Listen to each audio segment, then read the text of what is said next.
बच्चों, कैसे हैं आप सब लोग। आज हम लोग अपना नया टॉपिक स्टार्ट करने वाले हैं, that is colligative property.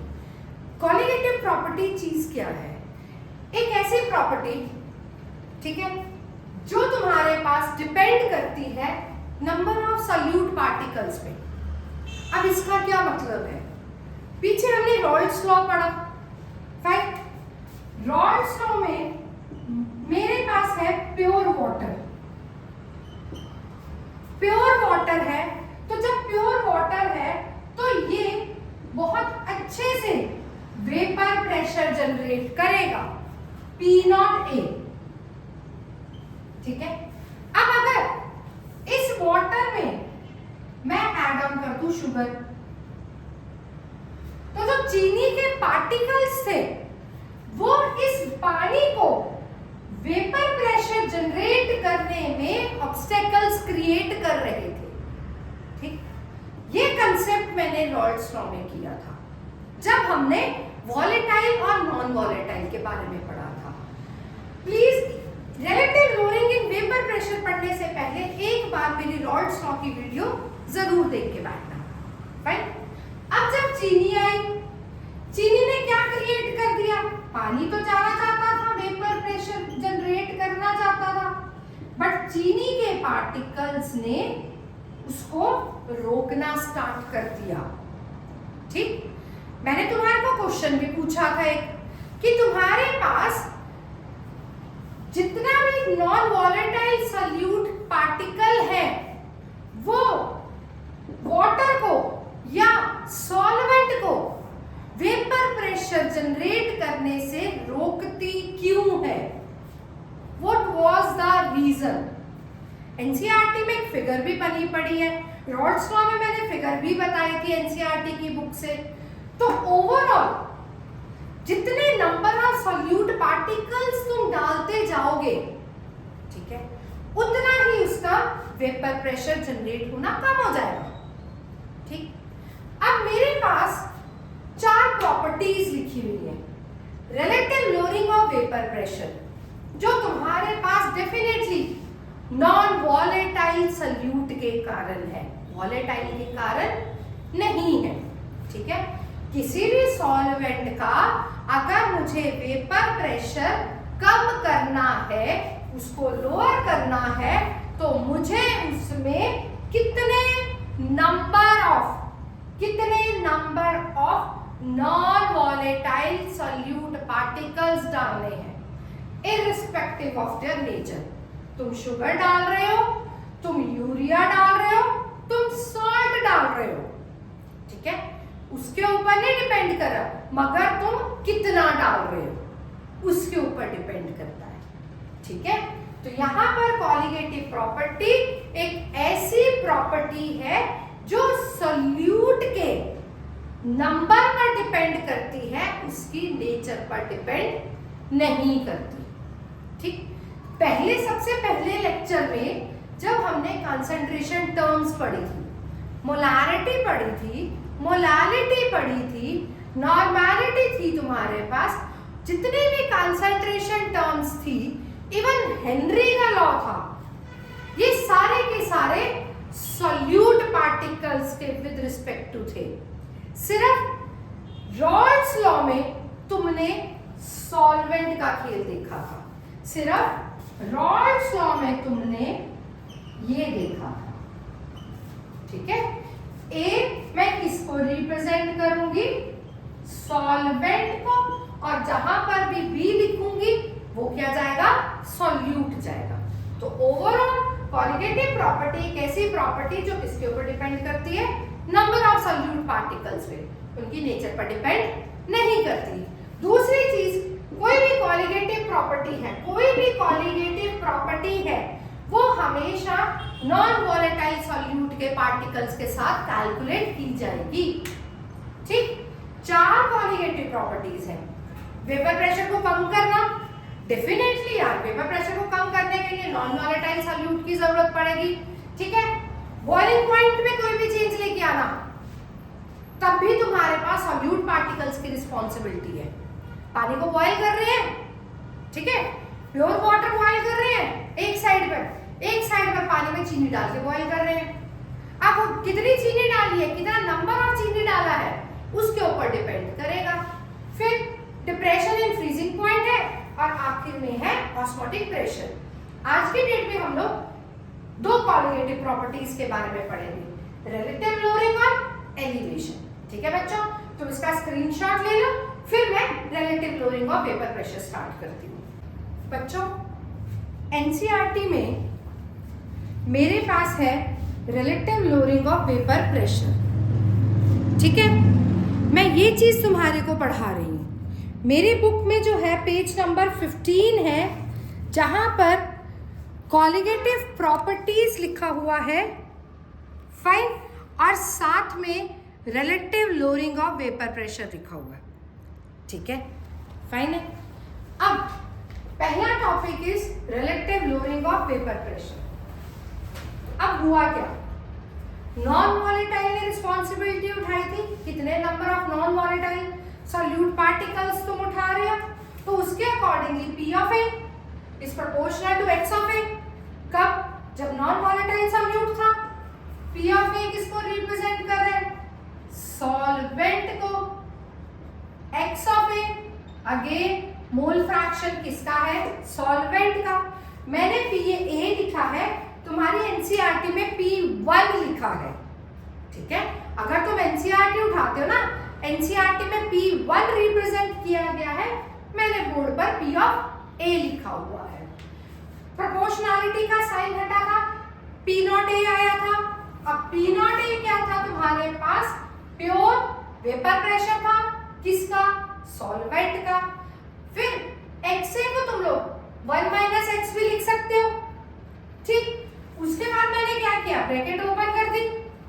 Bracket open करने के बाद ये आ गया P0A minus P0A XB। Fine, इतना हो गया।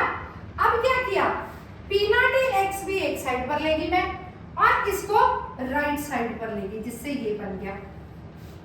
ठीक, P0A नीचे चला गया। Fine, this one XB mole fraction है, किसका, सॉल्यूट का। तो mole fraction of solute is equal to number of moles of solute upon में number of moles of solute plus number of moles of solvent. अब यहां पर solute को तो हम इग्नोर कर सकते हैं, ठीक है ना, सारी की सारी रिस्पॉन्सिबिलिटी सॉल्वेंट की है। तो इससे तुम्हारे पास जो ये नंबर ऑफ मोल्स हैं, NB अपॉन में Na, नंबर ऑफ मोल्स का फॉर्मूला गिवन मास अपॉन में मोलर मास। NB मतलब given mass of solute upon में मोलर मास ऑफ सॉल्यूट, और Na मतलब given mass of solvent upon में molar mass of solvent. Reciprocal कर दिया, तो final relative lowering of vapour pressure आया ये। ठीक है, अब यहां पर जो P0A PA ऊपर वाला, वो है तुम्हारे पास लोअरिंग वेपर प्रेशर। ठीक है, और यही अगर मैं पूरा लिखूं, यहां लिख देती हूं मैं P0A माइनस PA अपॉन में P0A, ये पूरा का पूरा, this whole is relative lowering vapour pressure. ठीक है, क्वेश्चन में अगर मांगा गया है न्यूमेरिकल में लोअरिंग वेपर प्रेशर निकालो, दैट मींस तुमने P0A माइनस PA निकालना है। अगर बोला गया relative lowering of vapour pressure निकालो, तो तुमने P0A माइनस PA अपॉन में P0A निकालना है। और तीसरी चीज मोलर मास निकालना है सॉल्यूट का। मेन इस पे कहानी है। जितनी भी कॉलिगेटिव प्रॉपर्टीज है उनसे हम लोग ऑलमोस्ट क्या चीज कैलकुलेट करेंगे, मोलर मास किसका, सॉल्यूट का। फाइन है, तो अगर मोलर मास निकालना है सॉल्यूट का, मतलब तुमने MB निकालना है। ठीक है, ज्यादा कॉम्प्लिकेशंस क्रिएट मत करना। फाइनल फॉर्मूला ये है, ठीक है, चाहे ये रखो चाहे ये रखो, वो तुम्हारे ऊपर डिपेंड करता है। कुछ नहीं किया बेटा, एनबी और एनए को यहाँ पर खोला ही है। P not a minus P A निकालना है, मतलब लोअरिंग वेपर प्रेशर निकालना है, तो तुम्हारे को ये चीज लेफ्ट साइड पे रखनी होगी, बाकी सारी चीज राइट साइड पर रखनी होगी। रिलेटिव लोअरिंग निकालना है तो मतलब ये पूरा निकालना है, सारा उधर जाएगा, ठीक है। और उसके बाद अगर एमबी निकालना है, एमबी एमबी एमबी क्या है, मोलर मास है सॉल्यूट का। WA is the mass of the solute, given mass जो दिया गया होता है 2%, जो या जो हम लोग गिवन मास डिसॉल्व कर रहे हैं, ठीक है। WB मास है किसका, सॉल्यूट का। MB मोलर मास है सॉल्यूट का। MA मोलर मास सॉल्वेंट का है। WA मास है सॉल्वेंट का, ठीक है। और ये कहां से आया है, तुम्हारी सारा का सारा सिनेरियो एनसीईआरटी से आया है यहां तक, ठीक, यहां तक एनसीईआरटी से आया है। अब इसके बाद हम लोग एक न्यूमेरिकल परफॉर्म करेंगे हमारी एनसीईआरटी का ही, एग्जाम्पल नंबर 1.6। एग्जाम्पल परफॉर्म करने से पहले तुम इसका स्क्रीनशॉट ले लो। बोर्ड पे मैंने क्वेश्चन लिखा है बेटा, ये क्वेश्चन तुम्हारे पास relative lowering of vapour pressure पे है, ठीक है, एनसीईआरटी का ही क्वेश्चन है। तो सबसे पहले देखो दिया क्या है, जो भी दिया होता है ना उसको पहले लिख लिया करो, ठीक है। वेपर प्रेशर दिया गया है प्योर बेंजीन का, मतलब प्योर मतलब पी नॉट दिया गया, ठीक है। उसके बाद एक नॉन वॉलेटाइल सॉलिड ऐड कर रहे हैं जिसका वेट है 0.5 ग्राम। W ऑफ B, B किसको रिप्रेजेंट कर रहा है, सॉल्यूट को, जो दिया गया है 0.5 ग्राम, ऐड कर रहे हैं उसको बेंजीन में। W है 39 gram, molar mass M of A 78 gram, vapour pressure solution का दिया गया है, मतलब P ऑफ S लगा लो या P ऑफ A लगा लो, फाइन। निकालना क्या है, मोलर मास निकालना है सॉलिड का, MB निकालना है, जो दिया गया ना वो सारा मैंने नोट डाउन कर लिया। फॉर्मूला क्या लगेगा, relative lowering of vapour pressure, fine. अब रिलेटिव लोअरिंग का formula P not minus P of S upon में P not is equal to WB upon में MB multiplied by MA upon में WA, ठीक है। वैल्यूज पुट करें पहले, 0.850 P not और P of S is 0.845 upon 0.850, WB कितना है 0.5, MB कैलकुलेट करना है, MA 78 और WA दैट इज 39। बहुत सिंपल क्वेश्चन है यार, ठीक है। इसकी कैलकुलेशन करो, इसकी करो, MB निकालो, करो जरा 2 मिनट में। देखो मेरे पास जो कैलकुलेट करके आंसर आ रहा है ना MB का, वो आ रहा है कितना आना चाहिए तुम्हारा, इतना आंसर आना चाहिए। डायरेक्ट क्वेश्चन है एनसीईआरटी टेक्स्ट का, क्लियर है ये वाला क्वेश्चन, फाइन। अब इसके बाद हम लोग नया टॉपिक स्टार्ट करेंगे जो कि हमारे पास एलिवेशन इन बॉइलिंग पॉइंट आएगा। बॉइलिंग पॉइंट को इंक्रीज कैसे कर दिया गया है, ठीक है, ये तुम चेक करो जरा बच्चों। हमारे पास नेक्स्ट टॉपिक है एलिवेशन इन बॉइलिंग पॉइंट। अब एलिवेशन इन बॉइलिंग पॉइंट को समझने से पहले तुम्हारे को बॉइलिंग पॉइंट का मतलब पता होना जरूरी है। क्या होता है बॉइलिंग पॉइंट? अब अगर मैंने पानी है मेरे पास, ठीक है, ये पानी है। नॉर्मली तो ये पानी बॉयल नहीं करेगा। अगर मैं बिल्कुल लेमन लैंग्वेज की बात करूं, बॉइलिंग पॉइंट क्या है? जब मैंने पानी को गैस पर रखा और जो इसके बबल्स बनने स्टार्ट हो गए, मैडम हम तब उस चीज को बॉइलिंग पॉइंट बोलते हैं। या हमें बचपन से एक चीज सिखाई गई है कि पानी का बॉइलिंग पॉइंट 100 डिग्री सेल्सियस है, पानी 100 डिग्री सेल्सियस पर बॉयल होता है। बट एक्चुअली ऐसा तो नहीं होता ना। गैस पर अगर मैंने पानी रखा तो वो थोड़े टाइम बाद उसके बबल्स बनने स्टार्ट हो जाते हैं। गर्मियों में पानी या कोई भी चीज है, कोई भी लिक्विड है, गर्मियों में जल्दी बॉयल होता है, सर्दियों में उसको बॉयल करने में टाइम लगता है।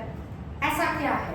बॉइलिंग पॉइंट किसी भी लिक्विड का वो पॉइंट है जब उस लिक्विड का वेपर प्रेशर एटमॉस्फेरिक प्रेशर के बराबर हो जाए। लिक्विड है, अब इस लिक्विड के ऊपर वेपर्स हैं, है ना? पिछले वाले टॉपिक्स में हमने यही चीज पढ़ी है। कोई भी लिक्विड है, लिक्विड के ऊपर वेपर्स हैं। अब वेपर्स को अगर मैं इसको टेम्परेचर को इंक्रीज करूं, गैस में रखा पानी, टेम्परेचर इंक्रीज किया, टेम्परेचर इंक्रीज करने से जो इसके वेपर्स हैं वो बाहर की तरफ जाने स्टार्ट हो जाएंगे। अब वो तब तक जाने स्टार्ट हो जाएंगे जब तक उसका वेपर प्रेशर, इस पानी का या उस लिक्विड का वेपर प्रेशर एटमॉस्फेयर के प्रेशर के बराबर ना हो जाए। इसीलिए बोला गया यार, हर एक लिक्विड का तुम लोग अल्कोहल ले लो, तुम लोग पानी ले लो, हर एक लिक्विड का एक डिफरेंट बॉइलिंग पॉइंट है। रीजन भी हर एक लिक्विड का वेपर प्रेशर डिफरेंट है ना? वो टिल्टेड वाला ग्राफ पढ़ा था, है ना? हर एक लिक्विड का अगर वेपर प्रेशर डिफरेंट है, मतलब हर एक लिक्विड डिफरेंट टेंडेंसी रखता है to match atmospheric pressure. That means हर एक लिक्विड का बॉइलिंग पॉइंट डिफरेंट होता है। बॉइलिंग पॉइंट किसी भी लिक्विड का, ठीक है, ऐसा टेम्परेचर है जिसमें उसका उस लिक्विड का जो वेपर प्रेशर है ना, वो किसके बराबर हो जाए? एटमॉस्फेरिक प्रेशर के बराबर। चीज क्लियर हुई? इंडिविजुअल लिक्विड है, उसका अपना एक वेपर प्रेशर है। अब जब उसको मैंने लिक्विड को बॉईल करना स्टार्ट किया तो वेपर्स ऊपर की तरफ जाएंगे। वो तब उसका बॉइलिंग पॉइंट कैलकुलेट हुआ जब उसका उस पर्टिकुलर लिक्विड का वेपर प्रेशर उसके एटमॉस्फेयर के प्रेशर के बराबर हो गया, ठीक है? इसीलिए बोला जाता है पानी का जो वेपर प्रेशर है वो 1 बार है। कब? जब 100 डिग्री सेल्सियस है ना पानी का बॉइलिंग पॉइंट। 100 डिग्री सेल्सियस कैसे कैलकुलेट हुआ? जब पानी के वेपर प्रेशर ने 1 बार को मैच कर दिया, तब इन्होंने कैलकुलेट किया था कि पानी 100 डिग्री सेल्सियस पर बॉयल होता है। कब? जब पानी का वेपर प्रेशर एटमॉस्फेयर के प्रेशर के बराबर हो गया था, तब हमने बोला था कि yes, that is the boiling point of water. ठीक है, इतना क्लियर है? अब इसके बाद एक और एग्जांपल लेते हैं हम लोग। वही डेली रूटीन की एग्जांपल है, प्योर वाटर है जी, और एक साइड पर पानी में चीनी डाल दी गई है।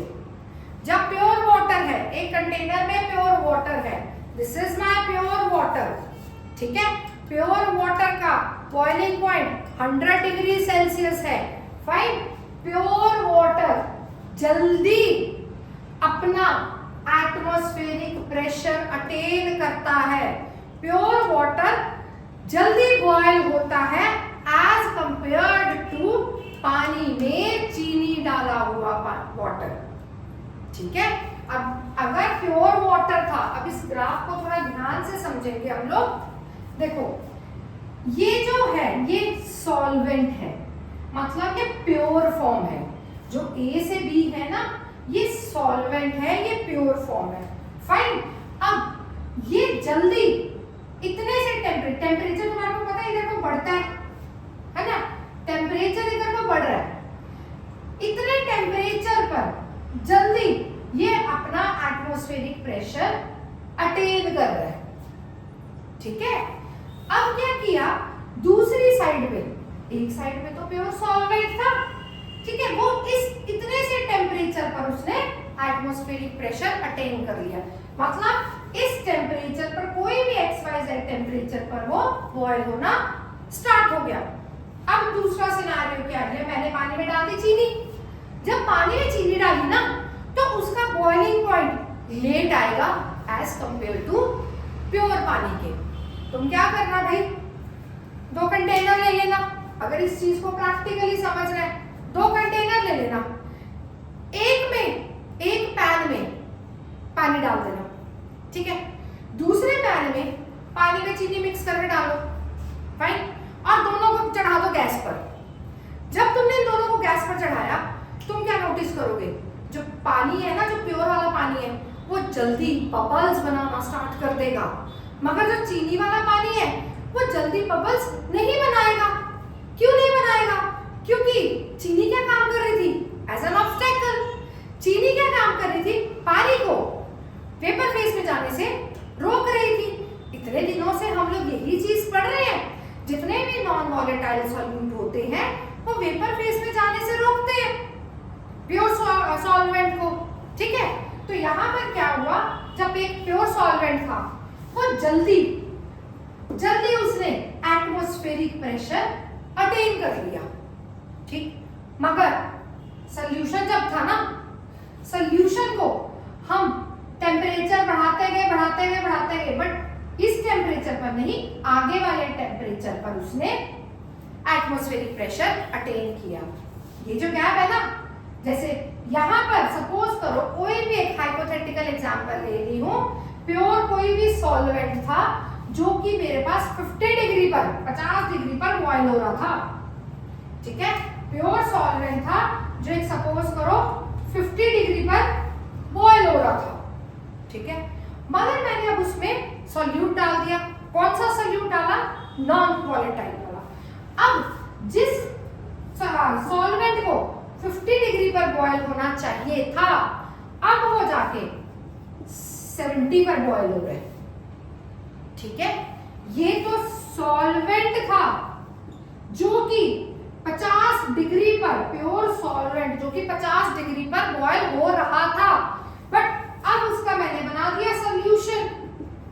सॉल्यूशन बनाने के पे मैंने क्या नोटिस किया, मेरी ऑब्जर्वेशन क्या रही कि सॉल्वेंट तो 50 पर बॉयल हो रहा था, मगर जो सॉल्यूशन है वो 50 पर बॉयल नहीं हुआ, वो कितने पर हुआ? 70 पर हुआ। टेम्परेचर का चेंज आ गया। एक्चुअल सॉल्वेंट T0B पर, T0B, जैसे T0A था, प्योर वेपर प्रेशर था, वैसे T0B एक्चुअल टेम्परेचर है प्योर सॉल्वेंट का जब वो बॉयल होता है, और TB उस सॉल्यूशन का टेम्परेचर है, ठीक है, जब वो बॉयल होता है। एक्चुअल टेम्परेचर तो इतना था प्योर सॉल्वेंट का, सॉल्यूशन डाला, टेम्परेचर लेट पर वो बॉयल होना स्टार्ट हुआ, 70 डिग्री पर बॉयल होना स्टार्ट हुआ। उन्हें कितने पे चाहिए था? 50 पर होना चाहिए था। थोड़ा ना दिमाग थोड़ा खोल के ब्रॉड माइंडेड से सोचो। डेली रूटीन का ही सिनेरियो उठा रही हूं मैं, कोई और चीज नहीं कर रही, ठीक है। तो ये जो गैप आया ना, this gap, this is delta TB, मतलब चेंज इन टेम्परेचर आया इतना, this is my change in temperature, मतलब मेरा बॉइलिंग पॉइंट एलिवेट हो गया, बढ़ गया, होना था इस पर, हुआ इस पर। तो delta TB is change elevation in boiling point. Clear है इतना? ठीक है, इसको मैं इरेज कर देती हूं, इतने पोर्शन को, फाइन। तुम इसका स्क्रीनशॉट ले लो, फिर इसका फॉर्मूला डिराइव करते हैं हम लोग। इसका स्क्रीनशॉट ले लीजिए। अब मैंने बोर्ड पर फॉर्मूला डिराइव किया है एलिवेशन इन बॉइलिंग पॉइंट का। मेरे साथ में मैंने तो बोर्ड पर लिखा है क्योंकि मुझे तुम्हारे को समझाना है, ठीक है। तुम क्या करो, अपनी अपनी कॉपी अपने पास रखो और साथ साथ में लिख के समझने की कोशिश करेंगे। ठीक है, अब चेंज इन टेम्परेचर, उसकी रिस्पॉन्सिबिलिटी किसने उठाई थी? Number of moles of solute ने। कॉलिगेटिव प्रॉपर्टी यही है तुम्हारे पास। कॉलिगेटिव प्रॉपर्टी एक ऐसी प्रॉपर्टी है जो किसके ऊपर डिपेंड करती है? Number of moles of non volatile solute, उनकी नेचर पर डिपेंड नहीं करती। मतलब जो भी टेम्परेचर में चेंज आ रहा है, जो मैंने पिछले वाले बोर्ड पे यहाँ पर ग्राफ बनाया था, जो टेम्परेचर में चेंज आ रहा था, ठीक है, उसकी रिस्पॉन्सिबिलिटी XB ने उठाई थी। XB जो तुम्हारी किताबों में X2 लिखा हुआ है, B मतलब सॉल्यूट ने। ठीक है, किसने उठाई? सॉल्यूट ने रिस्पॉन्सिबिलिटी उठाई। क्लियर? अब प्रोपोर्शनैलिटी हटेगी तो एक कांस्टेंट लिख दिया मैंने K। फाइन। XB मतलब mole fraction of solute, that is equal to number of moles of solute upon में सॉल्वेंट एंड, सॉरी इसको नहीं कैंसिल करना था मैंने, उसको कैंसिल करना था, Na। ठीक है, इतना तो तुम्हारे को एक्सपीरियंस हो गया भी किसको कैंसिल करना है किसको नहीं करना है। ठीक है, इतना नोट डाउन किया, इतना क्लियर है? चेंज इन टेम्परेचर की रिस्पॉन्सिबिलिटी मोल फ्रैक्शन ऑफ या number of moles of solute ने उठाई है, तो ये यहां पर ये आ गया। ठीक है, उसके बाद Na मतलब number of moles of solvent, that is equal to weight upon में मोलर मास। ठीक है, अब ये Ma लेगी मैं ऊपर। फाइन। अब जो सॉल्वेंट था उसका तो मोलर मास फिक्स्ड होता है। पानी लिया ना मैंने, पानी में डाल रही हूं या किसी भी लिक्विड में कोई भी नॉन वॉलेटाइल डाल रही हूं, पानी का तो मोलर मास रहेगा फिक्स्ड। ऊपर आ गया, तो मतलब ये भी कांस्टेंट था, ये भी कांस्टेंट था। ये पॉइंट क्लियर हुआ कि ये कांस्टेंट कैसे आया। दिस इज द, सोचो जरा, मोलर मास पानी का मोलर मास फिक्स्ड था। सबसे पहले लेक्चर में मैंने तुम्हारे को बोला था तुम्हारे को लर्न कर लेना मोलर मास ऑफ वाटर। ये कांस्टेंट जिसको लिख दिया Kb। ठीक है, अब उसके बाद क्या किया हमने? देन अब इसके बाद यहां पर तुम्हारे पास काम आएगा मोलैलिटी का। ठीक है, ध्यान रखना एलिवेशन इन बॉइलिंग पॉइंट में तुमने मोलैलिटी को इंटरलिंक करना है। ये पॉजिटिवली ध्यान रखा जाएगा। कहां पर? मोलैलिटी का इंटरलिंक होगा, कहां? मोलैलिटी का, मोलैलिटी स्मॉल m। ठीक, अब क्यों मोलैलिटी हो रहा है? जेन्युइन रीजन है यार, क्योंकि मैं सॉल्वेंट में सॉल्यूट डाल रही हूं। ठीक है, पर 1000 ग्राम सॉल्वेंट में कितना सॉल्यूट डाल रही हूं? ठीक है, number of moles of solute in 1000 gram of solvent. ये पॉइंट क्लियर है ना? इसलिए मोलैलिटी गई है। देखो ये चीजें जितना आगे पढ़ना है ना, उसके लिए पीछे वाला पढ़ना ही पड़ेगा। सारा इंटरलिंक चीज है। ठीक है, अगर तुम एक टॉपिक पकड़ रहे हो पीछे वाला स्किप कर रहे हो, कोई फायदा नहीं होगा। फाइन है? तो यहाँ पर किसका इंटरलिंक होगा? यहाँ पर होगा मोलैलिटी का। कितने नंबर ऑफ मोल्स एक सॉल्यूट के पर 1000 ग्राम ऑफ सॉल्वेंट में डाले जा रहे हैं, पर 1000 ग्राम ऑफ सॉल्वेंट में डाले जा रहे हैं। इतना हो गया। अब ये जो मोलैलिटी है मैंने यहाँ पर इसका फॉर्मूला लिखा। ठीक है, मोलैलिटी मतलब number of moles of solute upon में पर 1000 ग्राम किसके? सॉल्वेंट के। ठीक है, अब बड़ी सिंपल सी स्मार्टली एक चीज याद रखना, कोई इधर उधर का फॉर्मूला नहीं। अगर डेल्टी पी निकालना है, मोलैलिटी दिया गया है, ये फॉर्मूला। ठीक है, या मोलैलिटी का फॉर्मूला पीछे से डालो और डेल्टी पी निकाल दो। मगर एक्चुअल में तुम्हारे को तो मोलर मास कैलकुलेट करना आना चाहिए। ठीक है, जो तुम्हारे पास कॉलिगेटिव प्रॉपर्टी है ना, वो तुम्हारे पास मोलर मास ऑफ सॉल्यूट को कैलकुलेट करने के लिए की गई है।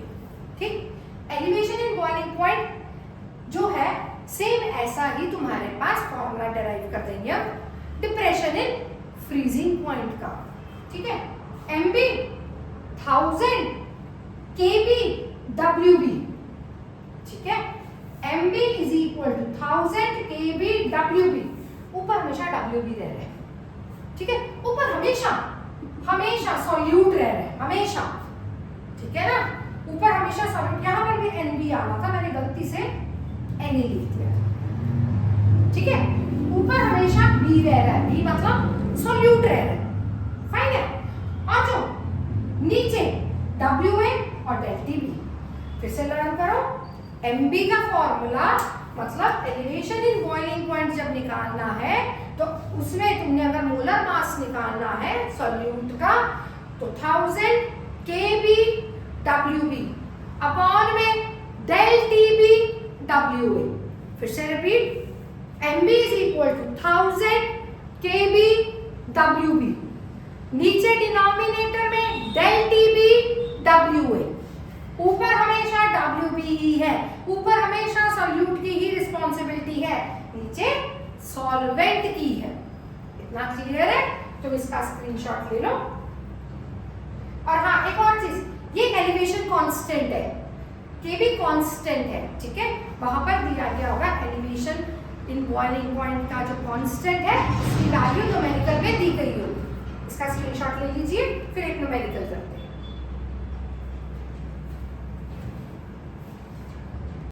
चलिए बच्चा लोग, अब हम करते हैं एलिवेशन इन बॉइलिंग पॉइंट पर एक न्यूमेरिकल। एनसीईआरटी का ही इंटेक्स्ट न्यूमेरिकल है। ठीक है, अब हमारे पास दिया गया है बेंजीन का बॉइलिंग पॉइंट दिया गया है। Boiling point of benzene is 353.23 kelvin. ठीक है, अब इतना ग्राम नॉन वॉलेटाइल सॉल्यूट ऐड कर रहे हैं 90 ग्राम ऑफ बेंजीन में। सॉल्यूट का WB, ठीक है ना, 1.80 ग्राम, WA सॉल्वेंट का 90 ग्राम।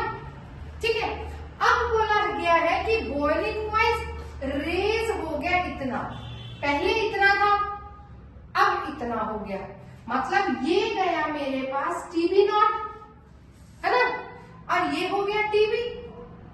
इससे निकाल देंगे डेल TB। डेल TB मतलब तुम्हारे पास 354.11 माइनस 353.23। फाइन, निकालना क्या है? Molar mass of solute. MB निकालना है, KB दिया गया है 2.53 kg पर मोल। ठीक है, जो KB है उसको हम लोग मोलर एलिवेशन कांस्टेंट भी बोलते हैं और इब्यूलियोस्कोपिक कांस्टेंट भी बोलते हैं। ठीक है, तो KB एक कांस्टेंट था ना जिसको मोलर एलिवेशन कांस्टेंट बोलते हैं। अच्छा, इसको सबट्रैक्ट किया तुमने, इसका सबट्रैक्ट करके आ रहा है 0.88 केल्विन। ठीक है, MB निकालना है, अभी पीछे लर्न करवाया 1000 into WB into KB upon में डेल TB इंटू WA। ठीक है ना, ऊपर WB जाएगा, नीचे WA जाएगा, जैसे ऊपर NB जा रहा था। अब क्या रहेगा बच्चों, वैल्यूज पुट कर दो।